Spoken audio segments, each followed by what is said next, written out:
welcome back to another week of Behind the Lens. I'm Debbie Elias, film critic, creator, and host of Behind the Lens, where we go behind the lens and below the line with the movers and shakers, the film and TV makers, those producers, directors, writers, actors, cinematographers, film editors, sound mixers and editors, stunt coordinators, fight choreographers, production designers, costume designers, composers, those VFX gurus, authors, and so many more.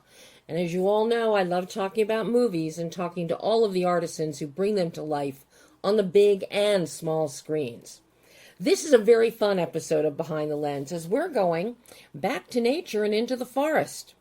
That's right. It's back to the nature this week as we take a look at a fantastically informative and entertaining short documentary that you can watch right now for free. And you all know how much I love free stuff. And that documentary is Charmin Wipes Out a Forest. Yes, Charmin, the cute bear, animated bear commercials for toilet paper. You'll hear my exclusive chat with writer, director, editor STEVE MIMS and producer BRIAN RODGERS as we delve into the making of this doc and Charmin toilet paper specifically. There are some fun facts here. Might get you on a trivia night, let me tell you. Then get ready for director and editor Dan Allen, who joins me discussing his latest film from the twisted childhood universe, BAMBI the Reckoning. But let's kick things off with Charmin Wipes Out a Forest. Who would have thought that someone would make any kind of film about toilet paper, let alone one about Charmin, the biggest selling brand in the United States? Charmin makes up 25% of the toilet paper market in the U.S. today. Most of us remember the early ad campaigns for Charmin with Mr. Whipple and the unforgettable, please don't squeeze the Charmin.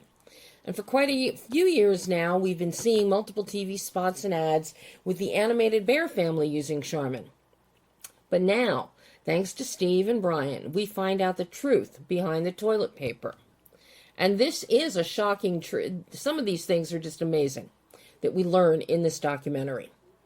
Charmin Wipes Out a Forest is a comic, in-depth expose of the massive deforestation required to deliver the nation's most popular toilet paper.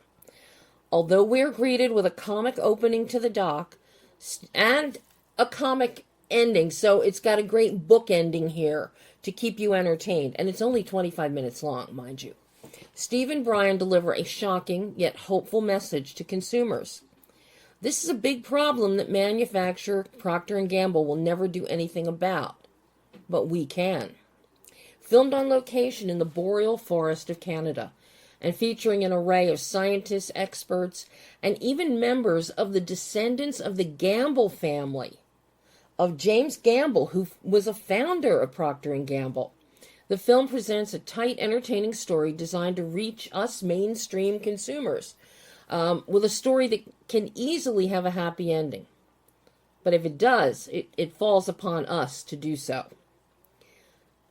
I was amazed at some of the facts that we get in this short time span. How many of you knew that the boreal forest stores more than 208 billion metric tons of carbon? And how many of you know that just to make Charmin toilet paper, and only Charmin, which must be made of virgin fiber? Don't ask, it shocked me too. Do you know that more than 14 million trees are destroyed each year just to make Charmin? And, you know, if you've watched any, over the past few years, any of the great documentaries that have come out, Disney has put out some, there's been some Nat Geos and some others that talk about the boreal forest and it being essential to our survival. And in Canada, only 1% of Canada's old growth remains today. Now, old growth forests are those with trees that are at a minimum 150 to 250 years old. But with many of the junipers in the forest over 1,500 years old, and the pinyon trees being over 900 years old. Now, a lot of these paper companies, including P&G, they cut down trees and they replant them in like tree farms and say, hey, for every one tree we cut down, we're putting in two. Well, not only is it not sustainable for the future, as it will take over 100 years for new plantings to become old growth, but you're continually cutting down the current old growth. And what happens to the biodiversity of the wildlife, of the foliage? All of that is adversely affected. So cutting down 14 million trees so we can wipe our butts with extra soft 3-ply, 4-ply toilet paper, it makes you kind of think, maybe we should just go out and pull a few leaves off a tree and use that for toilet paper instead. Because the damage that this does, especially in the boreal forest area, and not just here in the United States, but elsewhere, because the boreal forest is all up there near the Arctic Circle. We're essentially cutting off our noses to spite our faces.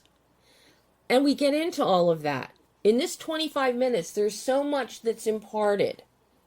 And a lot of it is information that you may already know, but you don't realize the importance of it. Now, highlighting the environmental impact of P&G toilet paper production, Brian and Steve use humor to engage us. And that's something that was inspired by their last documentary on Home Depot's deforestation in Ecuador. Well, they had great success with that documentary because Home Depot stopped their deforestation in Ecuador. That won't be the same thing with Procter & Gamble. They aren't going to stop or change anything. And as we discuss the making of Charmin Wipes Out a Forest, the boys detail their extensive research on Canadian forestry practices, including clear cutting and the use of glyphosate, which is a key ingredient in Roundup herbicide, which already is the subject of quite a few class action lawsuits here in the United States. The process that is used, and you're going to see this detailed in the documentary, and since it's only 25 minutes long and it's free to watch, as soon as you finish listening to our show today, hey, take another 25 minutes and watch the documentary. It's the cyclic nature of it all and how everything is tied together. To borrow from the Lion King, it's a circle of life, and part of it is not good. But their hope is to educate all of us about sustainable alternatives and reduce P&G's market share by encouraging all of us to switch to eco-friendly products, or like one-ply toilet paper, which Scott makes. And it's also a lot cheaper. So, get ready, because this is an informative, enlightening, and fun interview with Steve Mims and BRIAN RODGERS talking about Charmin Wipes Out a Forest. Well, hello, Steve, and hello, Brian. How are you today? We're fine, thank you. We're in Cincinnati. On a road tour, a road show tour, no doubt. Right, absolutely. People are in for a real treat seeing this short doc. I loved it. Number one, I loved your approach at how you bring us into this. It's comedic. The comedy, it's smartly written, Steve. The comedy is great. Aurora, as the little girl, steals the show, but sets us up and gets us so involved, it's impossible to not watch the film. Oh, that's right. Well, thank you so much for that. It's impossible to not watch it and to not want to watch it. You make it so engaging from the start. You want to see what's coming next and what we're being informed about. And inform is something you do exceedingly well without just giving us talking heads one after another so that in 25 minutes, some people can't make it 10. So you guys did a great job here. But I'm curious, doing a documentary on where toilet paper comes from is not really something I would consider at the top of a filmmaker's list of ideas. So I'm curious how this idea came to both of you. Well, Brian and I worked together on a documentary that we filmed in Ecuador about Home Depot. And Home Depot was buying plywood that's made out of an ancient forest in Ecuador. And Brian put together a big campaign to convince Home Depot not to do that. And so we made a documentary, and we put it online. And immediately, not immediately, but it got results. They did not want that to be online, and they didn't take it down. And they had a big dialogue with Brian. He can tell you all about that. But that was the first kind of environmental film that we did. And I've worked with Brian before in Austin, Texas, on different films about municipal issues in Austin. Mm-hmm. And my background is, some feature-length documentaries, a couple of feature-length fiction films, and television commercials. So I kind of worked all the time. But I was so lucky to get to meet Brian and a handful of really bright people in Austin who were very concerned about what was happening in the city, and also, in Brian's case, what's happening with the environment everywhere, really. And so we went down and shot that. We had a great time, and the film turned out great. And so when this issue arose about the Boreal, that was the next thing that we moved on to. And that was also a blast. We had a great time shooting it and traveling up to Canada and shooting in the studio with the scripted parts. But yeah, that's how that originated. The important thing about that is when that Home Depot called me and wanted to have a meeting, so I went to Atlanta and brought a famous conservation biologist, a satellite expert, and showed Home Depot that their supplier was eating out the heart of the Ecuadorian Chocó, where there's only 3% of the rainforest left. Mm-hmm. And to their credit, they turned to their supplier and said, how soon can you stop sourcing from this area? So that was like a victory, and Home Depot did the right thing. So then we had turned our attention to Charmin because we had a connection with the NRDC, Shelley Vineyard, about, well, did you know that they're grinding up the Canadian forest to make wood pulp, and we're flushing it down the toilet? And it's like, geez, first they go, well, how bad can it get? We're making toilet paper out of the rainforest, and now we're just, we were making plywood out of the rainforest, and now we're making toilet paper. So it went from bad to worse. So now we're going after Charmin and Bounty. Wow. Well, number one, I'm happy to say I don't use either one of those products. Very good. Charmin is way too expensive, number one. Number two, you don't need quilted 3-ply, 4-ply tissue to wipe your butt. As Charmin's own commercials show us, they have done some of the bear commercials where the bear is wiping his butt on the bark of a tree. Now, I see the irony in that. I don't know if a lot of people do, but we're killing the trees to make the toilet paper that the animated bears are wiping their butt with, when out in the forest, they're just wiping their butt on the tree. So I find that thread really fun. That's right. I think that's why Steve named it the film Charmin Wipes Out the Forest, because that's why, it's on YouTube, and that's really why it's so germane to the topic. I'm curious, how did you come up with the format that you chose for this one? Because it is so unique, and your comedic entree works so well. Well, in the research that we did before we started shooting, one of the things that we found out is that Procter & Gamble invented the soap opera.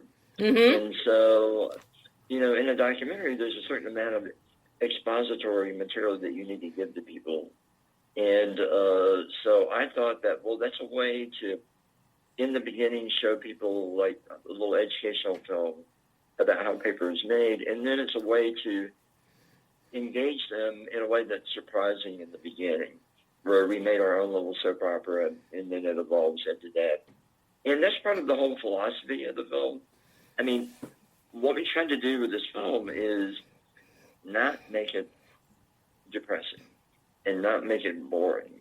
And because, if you have the option of spending 26 minutes, do you want to spend it watching a film about toilet paper, or would you rather watch an episode of Seinfeld. And it's like, that's kind of the choice. It's like, how do you make something that normal people who would never want to sit still for a film like this actually sit still for it? And so, yeah, I'm so happy that you felt that way about the beginning, because that was the idea, was like we had the little channel changing, all of a sudden there's a car crash, a shark, and all this stuff, and then it tumbles right into the beginning of the film, so that hopefully you can't extract yourself. And then the way it's written, it's odd enough where these corporate people interject themselves into a romantic dinner that it hopefully catches people off guard, and then that flows right into the rest of it. So that we had scripted and shot that material in Austin even before we went to Canada, because we knew that's how we wanted to get into it, and then the ending part that we used at the end. And yeah, I mean, a lot of films that take on a topic like this, in the end, you feel terrible. Yeah, because we have so many terrible problems that seem that as a viewer, you watch it and you just feel hopeless. Like, my little contribution to solving this problem means nothing. And in this case, we're saying that, no, this is different, because this is a consumer issue. Like, and we're trying to make a case to them, like, this is one place where all you have to do is buy something else. And if you buy something else, if you don't buy from the manufacturer that owns 25% of the toilet paper market in North America, that has a consequence. And it's easy. It's just not hard. You can find paper that's made out of a bamboo or out of recycled, or you can put in a bidet. All that stuff is available to people, but they never really had it explained to them in a way that's like, oh, I didn't. People don't realize they're complicit in a problem like this. And once they do, we're trying to make the case. It's like, you can feel better about yourself. You can actually make a difference, because we don't want people to feel bad. We want them to feel positive and share this and have the net result be an environmental win for everybody. Right? It's a win because you're not part of it, and it's no real challenge for people to do it. Well, I have to say that bookending it with comedy, it's so creative and fresh and engaging. So much so that when this documentary ended, I'm like, okay, well, now, are the paper towels done any differently? Are they using virgin fiber for the paper towels or non-virgin fiber? So now I want to know more. I want to see another one, because this one is so good.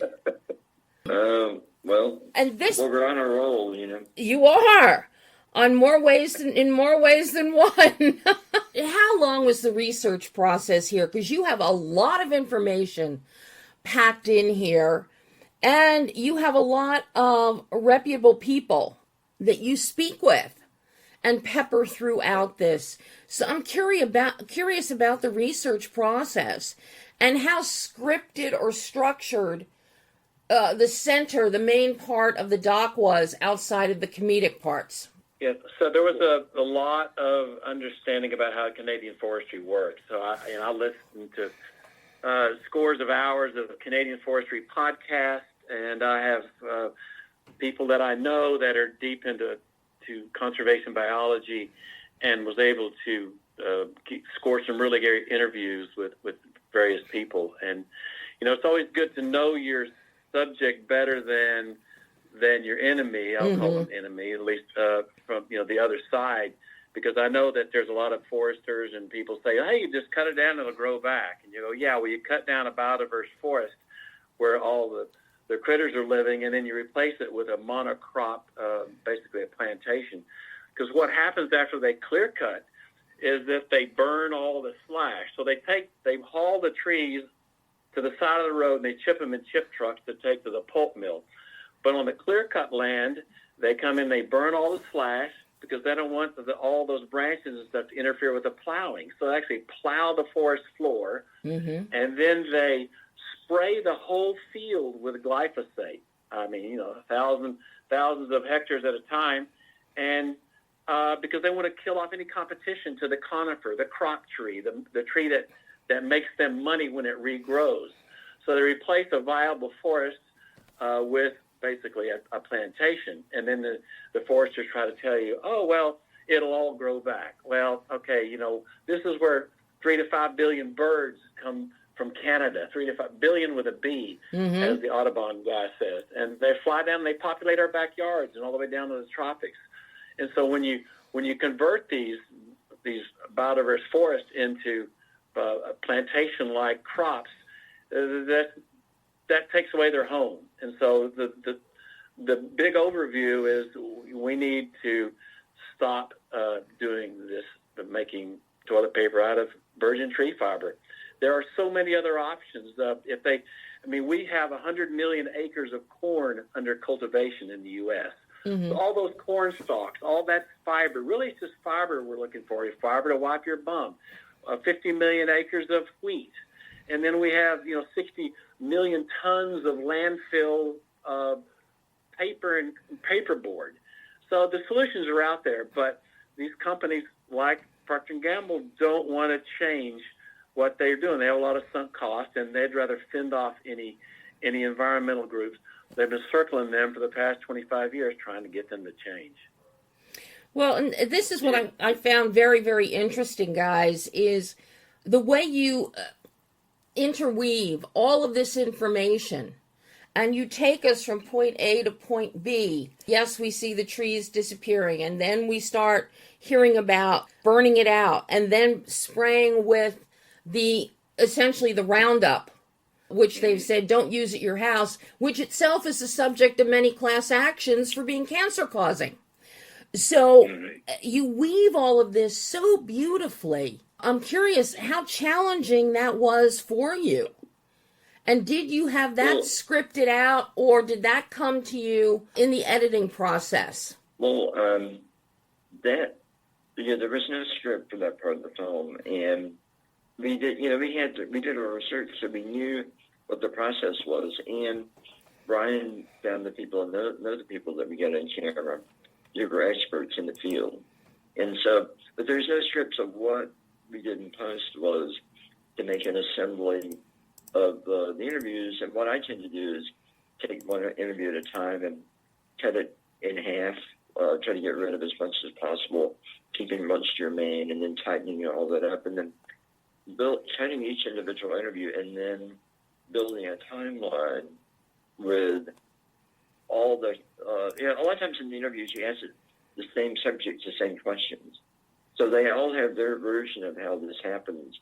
And then in editing, you just find a person who did the best job and use them and have them hand it off to the next person. And you did that enough, and it becomes one seamless presentation of it in a way that's interesting and not tiresome. And I'm really an old school editor in terms of really trying to help people taking out huge gaps that people have, and natural digressions. People will start telling you one thing, and then they'll digress, and then they'll come back. And I really try to being honest with what they're saying, the same way a journalist would in terms of preparing a quote for a print piece, and helping them say it more efficiently so that it happens quickly, and it's very fluid. And so that's always fun for me, and is to be able to put that in an order and work on it until it articulates what can be a very tedious thing into something that's not. And I don't have attention deficit disorder, so I'm able to sit for hours at a time and cut like that. And I'll literally look at it, and it's been 4 hours, but I just get in it, but it's fun. And that's really one of the best parts of editing documentaries is being able to lose yourself in it and figure out. Yeah, and then, as my old editing teacher told me, the footage speaks to you, right? You hear one phrase, and that phrase becomes the thing that links you to the next bit. And so if you can do that well, then it really works well. And so I'm always cognizant of my tone. Like when I watch pieces, I am aware of the viewer's time. Right, I don't want to waste their time, and I do want it to change in a way that keeps them engaged. Right, it's just we don't wear people out by the time we get to the end. So I hope that people want to know more in the end and have enough, that there's enough there for them to be able to confidently talk to other people about the issue and share it. And again, we're trying to make a film that people who have never watched a film like this will actually watch. And so that was the objective. Maybe I missed it. I've watched this 3 times already, but maybe I missed it. You do not mention global warming and environment. You talk about biodiversity, but you don't mention those phrases of environment and global warming. Right. Yeah, that's really intentional. And for this reason, people have had the global warming issue put in front of them now for a very long time. Yeah. And it's almost like the threat of nuclear devastation was before the Berlin Wall fell. Mm-hmm. Not the Berlin, but where that was the thing that we were people. Now the new thing is global warming, and we feel that. Not to say, I mean, it's super important, and the beautiful thing about the film deals with that in a way that's productive. Like we're trying to get people to do something that is going to help with the carbon issue. But our feeling is that we don't need to mention that again because people are already up to their eyeballs with the concern about that. Mm-hmm. And we also don't want to trigger people. We don't want to trigger people and have them feel like, okay, this is one more thing that's just awful. And so we were very careful to make the language about the devastation to the forest and to the animals and to the people who are poisoned by mercury poisoning and the birds, so that, not birds are also animals, obviously, but to make it germane to them in that way, because our objective is not different from the people who talking about global warming. It's the same, but our approach is not to. And actually, it does come up. Like there are a couple places in the film because of the quotes we have in it where that is on the screen. But yeah, we feel like our job is not to pick a fight with people about that. I mean, there's some people that want to argue with about that. Well, this is not an argument about this. This is an argument about this is a really, really dumb thing. Right. And that's right. It's a dumb thing that if you take this step, you're going to help with that. And since Charmin has 25% of the North American toilet paper market, that's at least 75 million people putting the pressure on the Canadian forest. Mm-hmm. And this is non-political. I mean, this is just everybody wipes their bottom, and people love wilderness. People love to think that the next generation will have the same awe of nature that we had. So it crosses party lines. We don't want to be pigeonholed as some libtards or environmentalists. It's like, look, no, we all benefit from having these intact mammal populations and forests and the birds. And all we have to do is one simple thing, and that's switch your brand of toilet paper, and that will go a long way. Now, did you get any impression at all in the making of this documentary that P&G would actually switch how they make toilet paper and stop killing the boreal forest? No, they're not going to do it. They don't have any recycled product, so they're married to this process. So really, what we're trying to do is to go after, to advocate and let people know that they should change, and that will hurt Procter & Gamble, their bottom line. Yeah. So we're not going to negotiate with Procter & Gamble and because they may come back and say, well, we're going to have a target date of 2030 or whatever. And we'll say, well, we're long past that. I mean, we're in the middle of an ecological collapse in many respects. So we don't have time for these, targets and et cetera, which is what people call talk and log, right? So what we're going to do is just let people know, and hopefully we can reduce their market share. Yeah, one of the things is like the Home Depot film, we went out of our way in that film not to vilify Home Depot because it's a giant company, and we were after one product. And this is the same thing with Procter & Gamble. Like, I buy their toothpaste, I buy their detergent, and it's just not about anything other than trying to make the argument to them that it's in everybody's best interest for them to find a different way to manufacture the toy. And that's it. There's no point in vilifying them, even though maybe they deserve it, maybe they don't. Like, we've had people tell us that they are actually good employers, and they're not the worst corporation in the world. So that's a whole separate thing, and I think that's a mistake sometimes that people make, is like painting with a broad brush and getting into it. It's like, there's no point. Yeah. Procter & Gamble's not going away. We don't want them to go away. We just want them to do a better job of what they're doing that doesn't have all this detrimental stuff. So we're trying to lay out the best case that we know for why this should be changed. And so hopefully that will work in the long run. How did you determine who to interview and who to include here? And were you surprised to be able to get Jim and June Epstein as descendants of the original James Gamble, who was one of the founders of P&G? It took a little, it took some connections and some cajoling, but everybody's heart is into this issue. The people, that we contacted, so it wasn't a big leap for them to link up with us and agree to the interview. Wow. Well, what would you, now that this is done and you're out on your road show and you're taking this around to people, what would you say was the most challenging aspect of bringing Charmin Wipes Out a Forest to life? It wasn't really that hard. I'm sorry. Yeah, we're only 2 weeks into it, so we're ramping up and we're getting more and more views, a couple hundred views a day. So we're trying to get some national media and more podcasts like this and some. And so really, we know it's going to be a long slog, and we're prepared for it.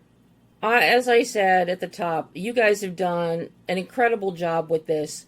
It is beyond entertaining and educational, and it's fun to watch. And I still want a sequel to tell us about paper towels now. Well, okay. Maybe we'll start working on that. Yeah, when you finish your road show on toilet paper. All right. So, guys, thank you so much. This has been very enlightening and fun getting to talk to you about Charmin and Procter & Gamble and the Boreal Forest, which people want to learn more about the Boreal Forest. There are so many great documentaries that talk about it, unpoliticized, just like your documentary here. And as I watched this, I thought of several.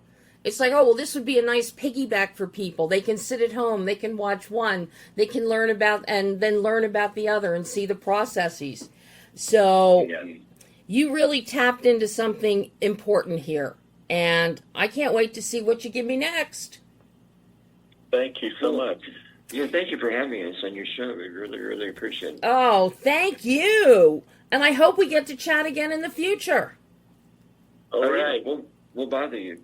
You can bother me anytime about anything.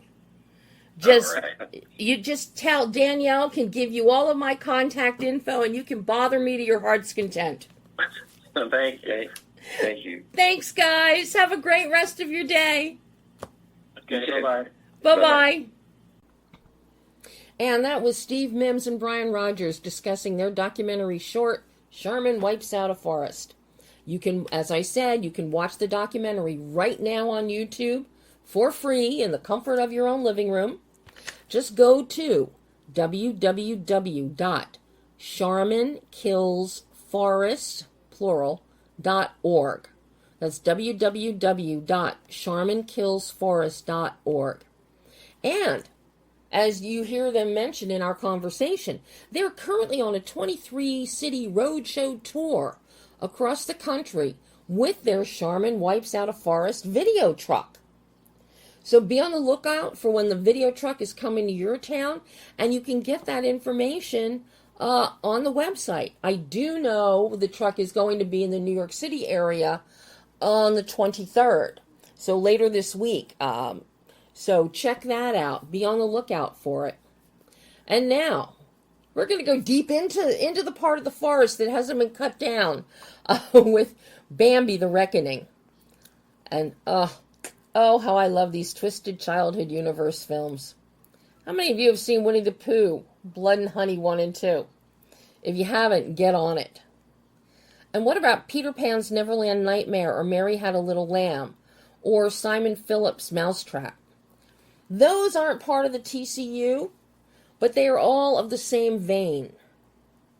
Taking our beloved characters and childhood fantasies and doing something untoward and evil to them. If you've seen any of these, I know you're going to love Bambi the Reckoning. Now, the official synopsis for Bambi the Reckoning reads, after a mother and son get in a car wreck, they soon become hunted by Bambi, a mutated, grief-stricken deer on a deadly rampage seeking revenge for the death of his mother. Now, if you haven't read the original book by Felix Salten, his 1923 book, and all you have as reference is Disney's exquisite animated film, you all know the scene. When Bambi's mother gets shot, there's raging fire, Bambi is alone. Well, I know I've wondered, and I'm sure many of you have, since Disney's Bambi, what would happen to Bambi when he grew up? Would he seek revenge on hunters or on man in general? Directed and edited by Dan Allen and written by Rhys Warrington, based on Felix Salten's original 1923 novel, Bambi: Life in the Woods. I love that book. And I encourage you, if you have kids, go find a copy and get it and read it to them. And even if you're an adult and you haven't read it and all you know is the Disney movie, and now this, Bambi the Reckoning, get the book and read it. And this is where Rhys does a beautiful job here at adapting the book for Bambi the Reckoning. Because the film maintains the original book's themes of family, love, hardship, plus there is some 21st century subtext included on the horrors of man or man towards nature. And I would love to say more, but I don't want to spoil it for you. You know I don't like to throw spoilers out there unless I absolutely have to. And I don't have to, but I've already given you some clues in some of the word choices I've used here, so maybe you're picking up on some of this.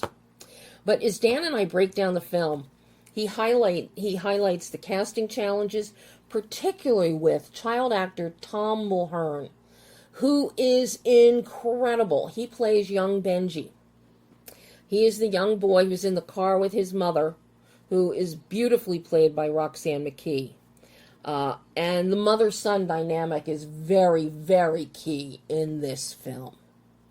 And one of the challenges, as I know other directors I've spoken with and you've heard them talk to me about, the challenges of working with children. Because this was shot in the UK. They still have the same similar child labor laws to what we have here in the United States with actors. And they're limited to the number of hours a day that they can shoot. At what time is the latest that they can shoot?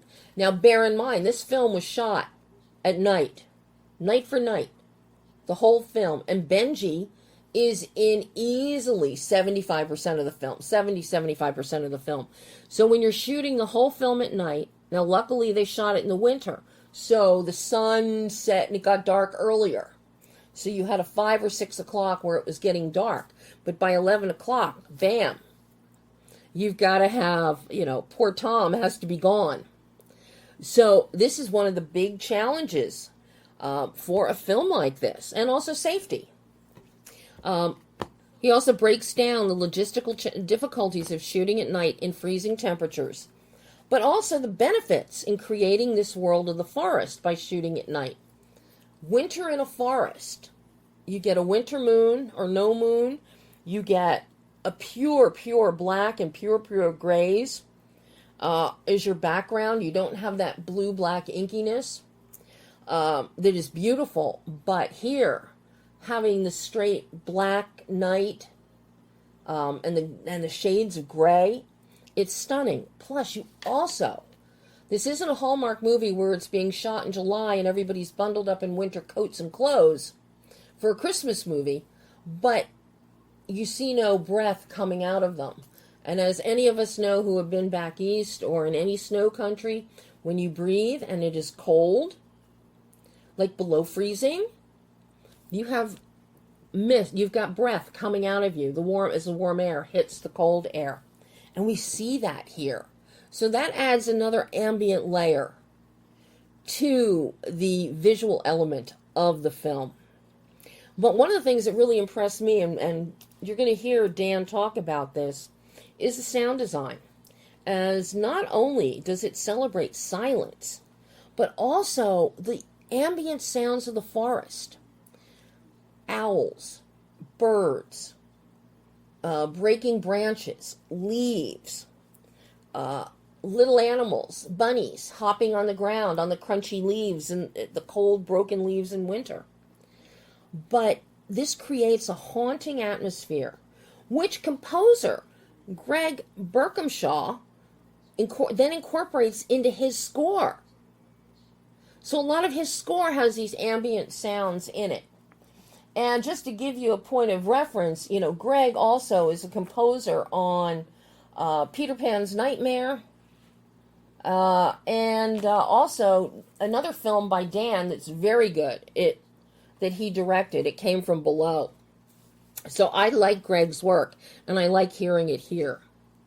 And of course, being the editor, Dan also details his editing process here, and the difficulty and the challenges in finding that balance of tension and hitting the emotional beats for maximum emotional impact.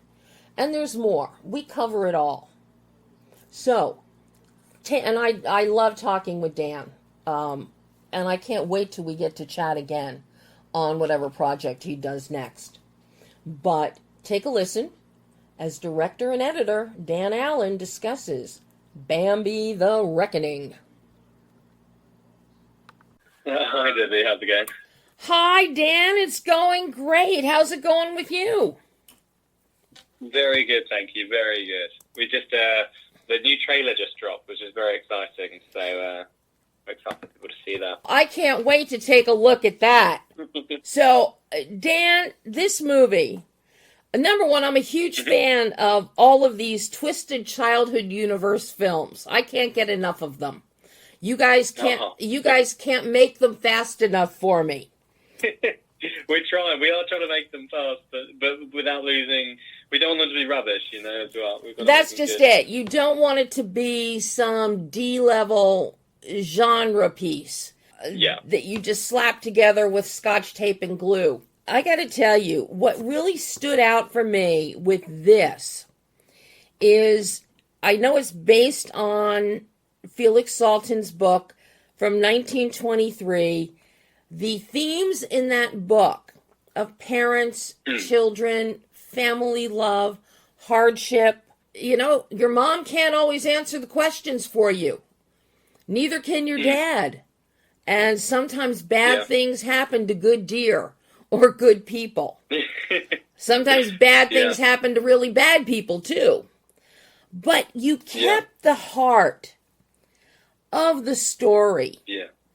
which is so important. I mean, right away, for anybody that has ever seen the Disney animated masterpiece, the first thing you know is this is revenge. Bambi's grown up. This is revenge for his mother being killed. And you take us on that journey, that emotional journey. But then you also throw in, now we have even more cruelties by man to Mother Nature and all the little, the wooded creatures, including Thumper, or Thumper's offspring. My God, Dan, Did you like him? Did you like the rabbits? Oh my God. And you also have a scene in there that automatically sent me over to Monty Python's Killer Rabbits. And, yeah, from Monty Python and the Holy Grail. So you tapped into that comedy. But it is the heart that you keep, the essence of Salton's original book of Bambi Life in the Woods, which I have loved since I was a child. But I'm curious for you, how challenging was it? Because I know Reese wrote this one and is one of the producers along with Scott. How challenging was it to keep that heart, that childlike innocence of parental child love on the human and animal scale? Because you show us both in here. But you also gore it up beautifully. So how did you manage to, what were your primary concerns as you and Reese were working on this to keep that heart and innocence? Yeah, I mean, thank you so much for all the kind words. It was a real sort of passion and focus to try and give the film as much heart as possible. I know it was important to Scott as well, as the other producer, to to honor the fact that it's a very sad, emotional, and thematically rich source text. And we really wanted to sort of lean into what makes Bambi special, even though this is, a horror version or a weird sequel, however you want to frame it. It still needs to represent Bambi. We're technically the first ever live-action adaptation of Bambi. Yes. And we wanted it to feel, thematically rich. A lot of it was working with Reese. So as it happens, it's actually another Reese. There's two Reeses with very similar names. So you got Frank Wardfield, but then you got Warrington. So Reese Warrington wrote the script. And when I came on board, my sort of angle was sort of really sort of honing in on this like loss of innocence and sort of just realizing your parents aren't superheroes, and taking the Benji on that journey. So every time we spoke, it was like, how can we cement that character journey? How can we challenge him more? How can we give him the hardest time possible?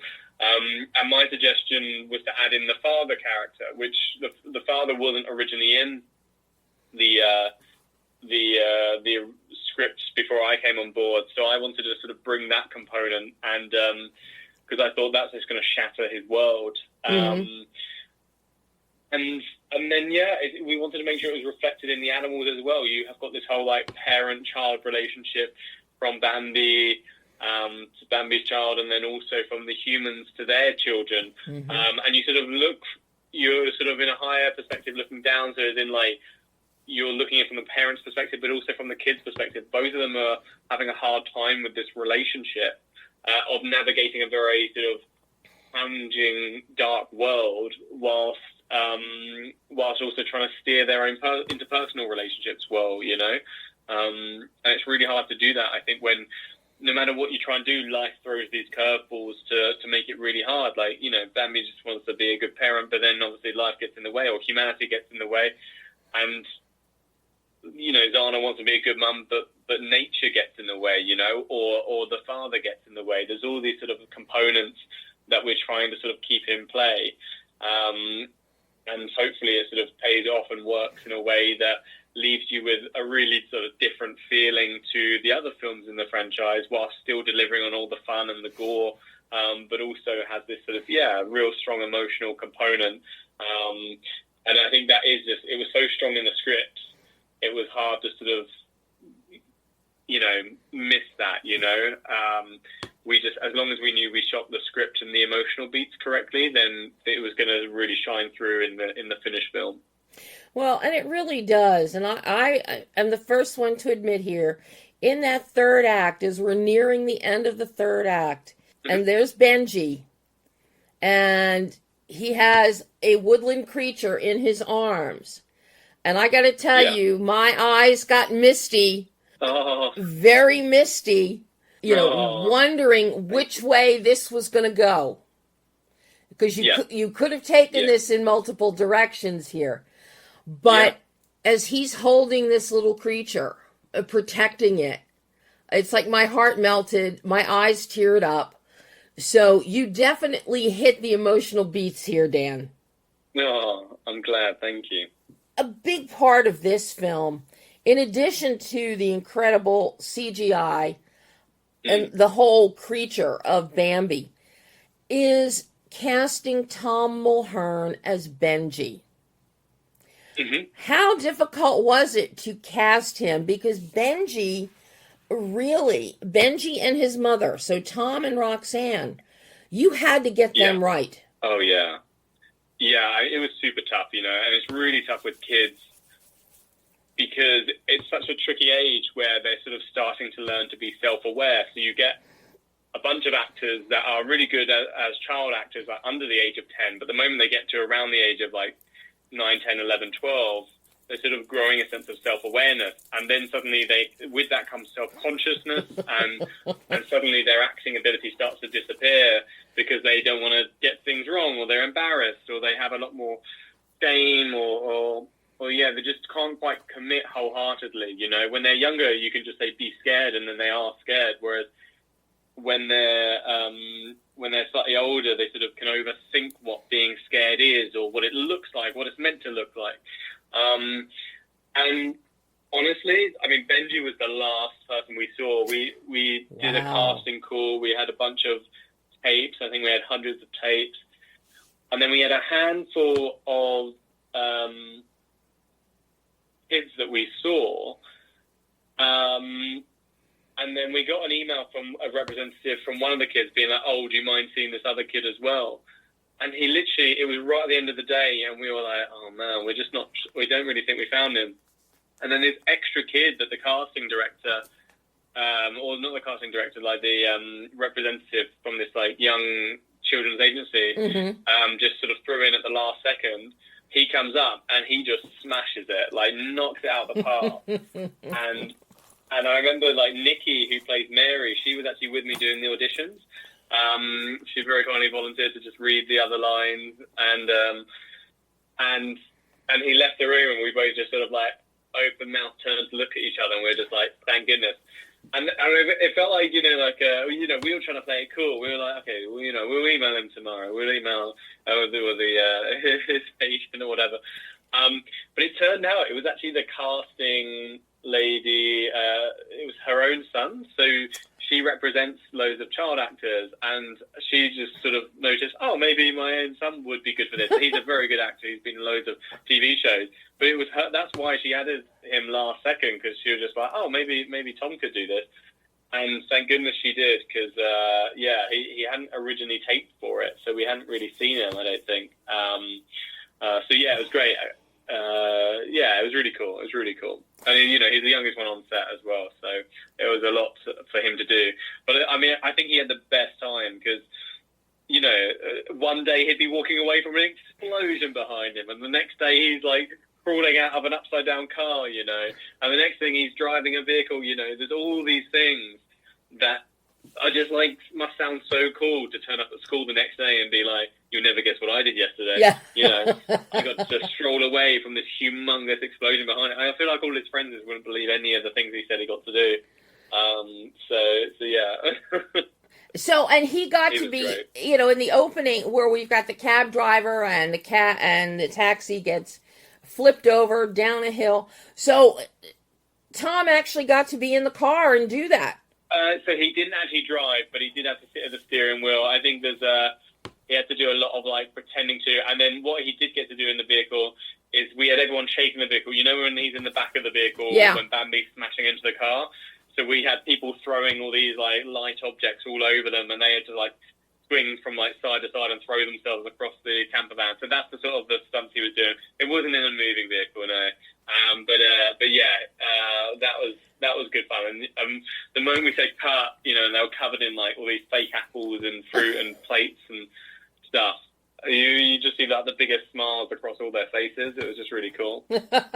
Especially a kid. Now, who came first, Tom or Kat or Roxanne as Benji's mother? Because that chemistry is fantastic. Yeah, thank you. Yeah, I think they were great together. I think Roxanne was first. So, because that was sort of like the main billing, as it were. That was sort of a big discussion between me, Scott, Reese, and ITN as well.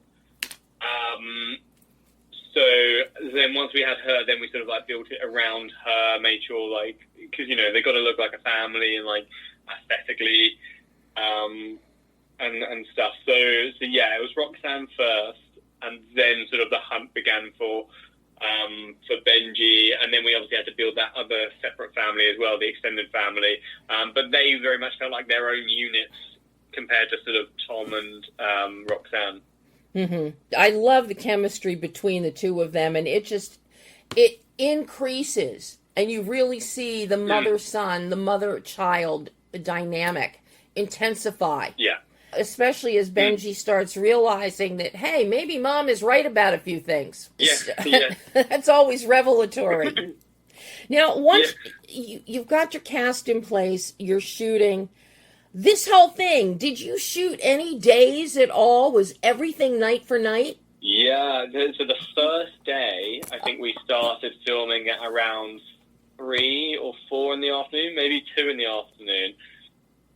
But it was middle of winter, so it very quickly got dark. So it was dark by like 4 or 5. So I think we had a couple of hours before it got dark on day 1, and then the rest of the film was all nighttime. There was a similar situation. We had one other day where we filmed some of the hunters going through the trees, like the hunter's first scene, with the pheasant.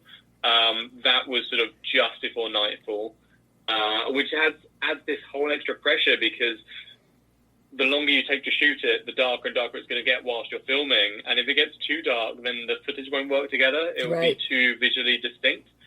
So we only had a couple of scenes like that, and the rest of it was all night shoots in England forests at -3 degrees Celsius at middle of the night, which adds a whole load of complications as well with child licensing as well. I don't know how familiar you are with it, but we could only film with Tom essentially until about 11 p.m. Yep.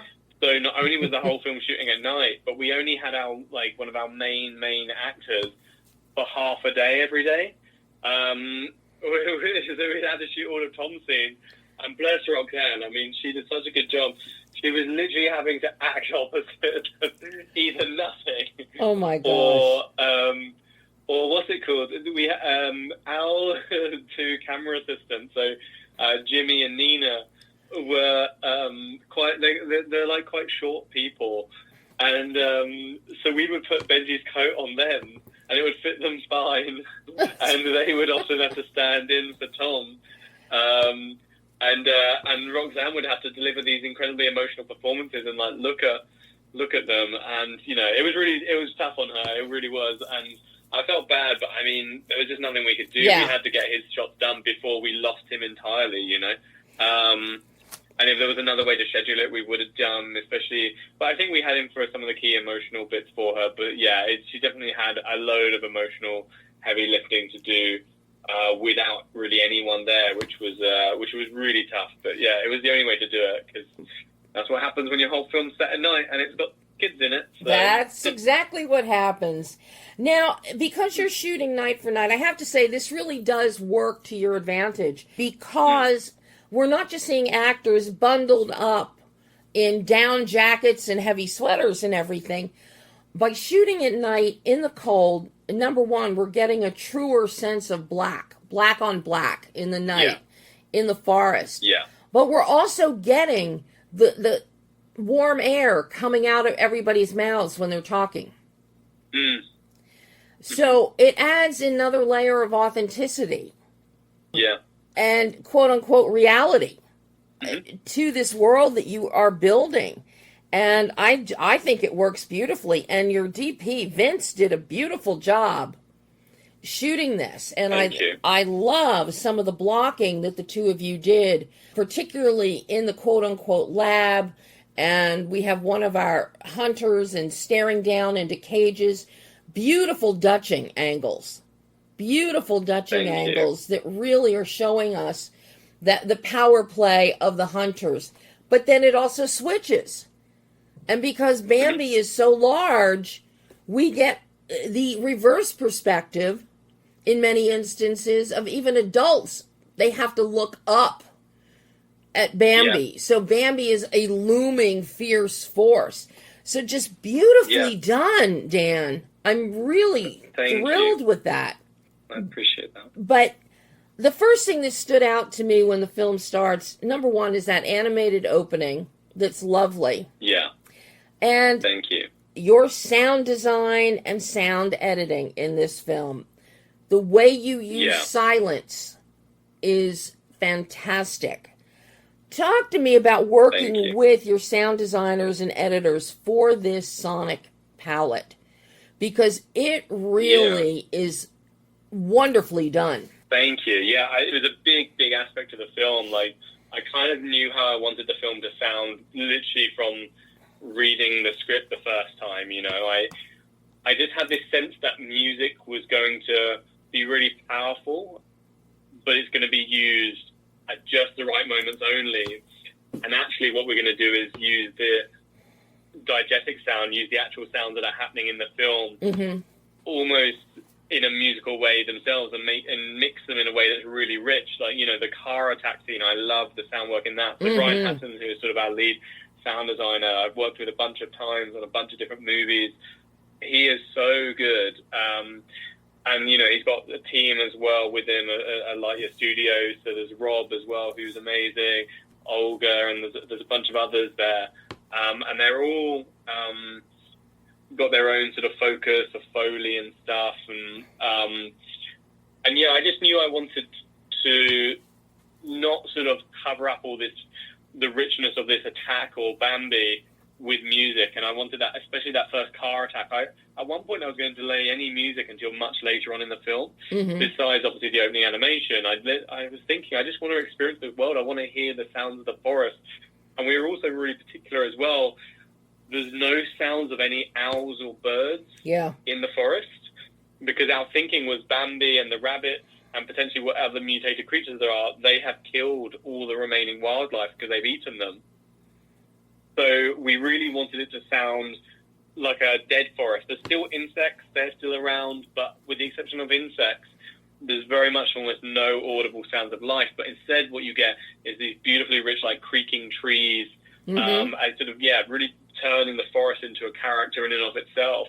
And then the music by Greg Birkinshaw, like that comes in as well at the key moments when we want to sort of emotionally push something. But really we wanted to immerse the characters and the audience in the world, and doing that with, the actual sound design. And we worked really hard to make sure that, you know, Bambi's footsteps really thump the ground, and we really sort of shake the seats that you're in if you're in the cinema. When the gunshots hit, you know, making sure they feel really explosive, and just making sure everything is as rich as possible, and really puts you in the shoes of those characters, and also building up a beautiful sound palette for Bambi, so that we can really express different things from Bambi at different times, but it all sort of feeling like the same creature. So there's loads of different things in there. There's literally a human voice in Bambi. There's like a human growl that's in there. There's real deer sounds, and then there's also sort of these bigger, more dinosaur-like creature sounds in there as well, that sort of all create the overall character of Bambi through sound. And I love the breath sounds of Bambi are fantastic. Just fantastic. Yeah, they're cool.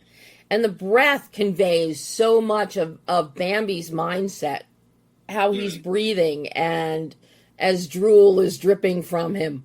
It just beautifully, beautifully done, giving us a fully encompassing oral soundscape. Now, you were also editor on this little gem. So, yeah. Were you editing as you shot in this very brief 16-day shoot? Did you wait till you had all your footage? Because then, of course, you had to get your CGI footage and whatnot to plug in. What was your editing process like? And especially to maintain a balance between the heart and the horror. That's a great question. I mean, with the editing, I didn't get a chance to cut it until after we wrapped. And then I had another short film project that I was on board as an editor that I was already booked on. So I literally had to wait like a couple of weeks. But I couldn't help myself. I think I'd started cutting Bambi in the evenings whilst on this other short film. Started to sort of build the film. I think I just worked through from beginning to end. From scene one, and just cut it all the way through to the end, it was great. You know, I think because I knew it was the biggest film I'd ever done, there was a bit of pressure of making sure I'd really had absorbed every single frame that was shot. So I knew that what I ended up with was quite simply the best version I could possibly put together. And especially when you're editing it by yourself, you do get those feedbacks from people of like what's working and what's not, or like this scene's not having the intended emotional effect. But what you don't get is someone else being like, oh, but what about this bit of footage you have? What about this? You're very much sort of in your own world, like in the dark a little bit, being like, maybe this clip will give the intended effect. So it actually was quite a long process. And because the VFX took like a year to complete, I had a lot of tinkering time because the sound team were then working on Pinocchio. So they weren't ready to start on Bambi till after, sorry, not Pinocchio, on Peter Pan. So they weren't ready to start on it until after, which meant I had more and more time to just tinker on the edit. So I've never spent so many months just sort of being like, what if this was shorter? What if this was shorter? So it really is refined and refined and refined. And there's loads of actual extra scenes, by the way, that build out some of the emotional heart of some of the other characters they're deleted scenes, so they will be on either a DVD or a Blu-ray somewhere. Yes. Which is really nice. You'll find out a bit more about how some of the other characters tick. But yeah, I think I just wanted to make sure if we hadn't been scared for too long, let's set some tension, you know. I really wanted to always feel tense and you anticipate something scary is going to happen, but also at the same time, are these emotional moments, are they given the space they need to land? They shouldn't just feel forced in. It should all feel like a cohesive thing and everything gets the time it wants, whilst also it feels like a roller coaster. So it's just snipping, cutting like a couple of frames off here, a couple of frames off here. But then always asking the question, have we cut too much? Are we now not feeling what we're meant to feel with this particular moment, you know? And I always sort of look at it from like, is the audience feeling what I want them to feel at this moment? So we did some feedback screenings and got people's feedback to see how they felt about the different characters at different points and stuff, which is just so helpful to help sort of, get the film to its final form and make sure it's as effective as possible. Like a lot of people's effort and time goes into it, even though it's just my name on the editing credit. There's actually so many people that feed into that process to make it the best it can be. Well, you definitely turned out quite a product here. I am mad about this film, Bambi the Reckoning. Oh. I want to see more Bambi, or son of Bambi, or daughter of Bambi. Let's have a really pissed off daughter. Yeah, that'd be cool. So I hope you continue in this twisted childhood universe, Dan, because Thank you. You do really well. Oh, thank you. That really means a lot. It really does. Thank you. Oh, Dan, thank you so much. And I hope we get to chat again in the future. Me too. Oh, please. That'd be lovely. Honestly, it's been so nice. Well, yeah. You go have a great rest of your day, night, whatever we're looking at now. And hopefully it'll be sooner rather than later when we talk again. Yeah, you bet. That'd be really nice. Thank you so much. Thanks for chatting with me. Bye-bye. And that was Dan Allen talking about Bambi the Reckoning, which is in theaters this Friday, July 25th. So, check it out. You've probably already seen the big blockbusters. You've already seen Superman. You've already seen Jurassic Park, Reborn. Check this out. It's got some nice production values. I loved watching it. I love seeing where Reese took this story with the script, and I love how it's updated to incorporate some of man's horrors towards nature in the world today. So I highly recommend it. But that is all the time we have today for our trip into the forest. So, make sure to join me next Monday, because one of my all-time faves, Simon Phillips, is back. And this time, for the first time, his cinematic partner in crime, Jamie Bailey, is joining him as they talk about their new film, The Amro Heist. I know, it's not a horror film. I wish it was Mousetrap 2. But they're keeping the secrets of that so tight under wraps, I can't even get it out of Simon. But no, this is a heist film with a few interesting twists to it. And it's really enjoyable. And it's always fun when Simon and I start yakking. And with Jamie on board too, yeah, it's a laugh factory. So make sure you tune in next Monday at 11 a.m. Pacific time on YouTube, on your favorite podcast channels, on the website. And you'll get to hear Simon, Jamie, and I talk about the Amro Heist. But this week, go see Bambi the Reckoning on Friday. As soon as you finish listening here, hop onto YouTube and check out Charmin Wipes Out the Forest. It's only 25 minutes, folks. Well worth your time. So, until next week, I'm Debbie Elias. This is Behind the Lens.